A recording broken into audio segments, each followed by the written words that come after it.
सुनना पड़ेगा।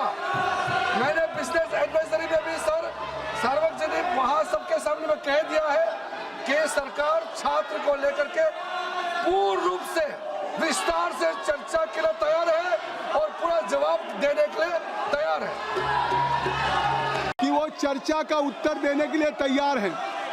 देखिए आप अखिलेश जी, मैं समाजवादी पार्टी, कांग्रेस, डीएमके सभी मेंबर्स को रिक्वेस्ट करूंगा कि I think so this is the last week of the monsoon session.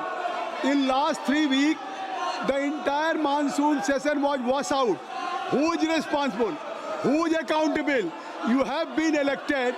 You are fortunate, lucky, कि only just to bear your responsibility towards your electoral college.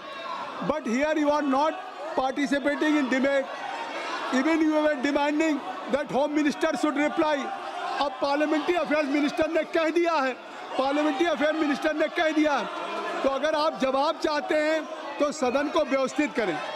आप सदन में चाहते हैं कि माननीय गृह मंत्री जी जवाब दें तो सदन को व्यवस्थित करिए।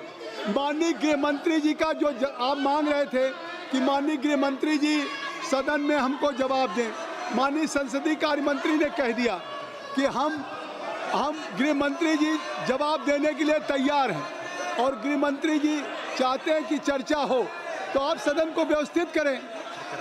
आइटम नंबर 323B में ये उपबंधित किया गया है और बाद में एक स्वर्ण सिंह कमेटी की रिकमेंडेशन के आधार पर 42वें संविधान संशोधन 1976 के अंतर्गत संविधान में शामिल किया गया ट्रिब्यूनल की व्यवस्था को ये मैं बताना चाहता हूँ। और इससे देश आज़ादी से पहले भी एक हमारे यहाँ ट्रिब्यूनल था, ITAT, income tax tribunal,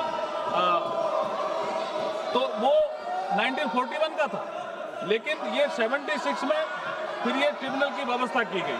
tribunal का उद्देश्य कोर्ट्स का अल्टरनेट बनना नहीं होकर मॉडर्न गवर्नेंस में taxation, company law, environment, security market, intellectual property और अन्य स्पेशलाइज्ड रेगुलेटरी मैटर से जुड़े मामले सुलझाने हेतु एक कॉम्प्लीमेंट्री संस्था के रूप में भूमिका निभाता है, जिससे speedy and effective justice delivery के अल्टीमेट गोल प्राप्त किया जा सके। ये ट्रिब्यूनल की व्यवस्था है। माननीय अध्यक्ष महोदय, समय के साथ ट्रिब्यूनल की संख्या बढ़ी, अलग अलग मिनिस्ट्रीज, डिपार्टमेंट के एडमिनिस्ट्रेटिव स्ट्रक्चर के अंतर्गत इसके लिए अलग अलग सिस्टम विकसित हुए।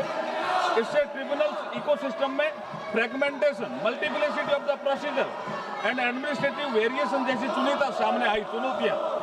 इसलिए प्रधानमंत्री श्री नरेंद्र मोदी जी के नेतृत्व में सरकार ने वर्ष 2015 से ही ट्रिब्यूनल के रेशनलाइजेशन की प्रक्रिया प्रारंभ की, जिसके तहत फाइनेंस एक्ट 2017 द्वारा समान प्रकृति वाले ट्रिब्यूनल्स का मर्जर कर उनकी संख्या 26 से घटाकर 19 की 19। इसके उपरांत ट्रिब्यूनल रूल्स 2017 एवं ट्रिब्यूनल रूल्स 2020 अधिसूचित किए गए, किंतु इनके अपॉइंटमेंट, टेन्योर, सर्विस कंडीशन एवं जुडिशियल इंडिपेंडेंस संबंधी प्रावधानों को सुप्रीम कोर्ट में चुनौती दी गई। रोजर मैथ्यू 2019 तथा मद्रास